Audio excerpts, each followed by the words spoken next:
大家好，欢迎来到快乐手工。我呢看我妈哈，老花眼镜放的一个眼镜盒嘛，碎了，我感觉那都碎了，但她还在用。然后她是配眼镜的时候送的嘛，太旧了。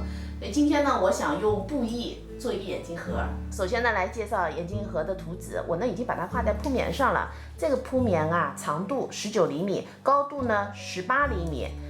中间这个虚线哈，就是咱们的对折线，两边的图形是一样的。那我呢就和大家介绍这半边哈，中心线过来6厘米，那定位的是这个点，然后这儿3厘米，那我们就有这个点了。这边过来2.5厘米，我们定位出这3个点以后呢，就用线条把它给连起来。和大家说一下这边哈，这儿过来9厘米，这儿过来2.5厘米，我们得到了这条线。从中心线过来这儿呢，6.5厘米，这儿是画一个圆角哈，这个圆角是随意的，大家找生活当中的圆，然后画一下就行。现在呢，我们把这个4个部分呢给它剪掉。现在我把铺棉呢烫在了面料上边，放了1厘米的缝缝，我们面子一片，里子一片。首先呢，我们在里子和面子上边各缝上一颗锡扣哈，这个是我从我女儿的玩具上边啊拆下来的，哎，这个磁铁小小的哈，吸力还挺大。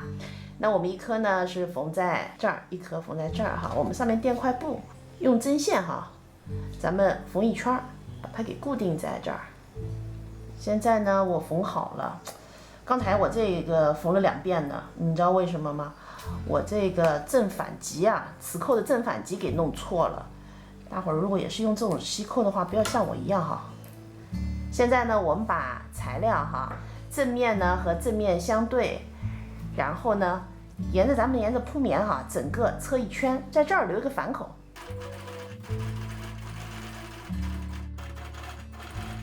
一圈车好以后呢，我们要从反口翻到正面。那翻之前，我们在这4个角上呢打一个剪口哈，不然的话它翻不过来。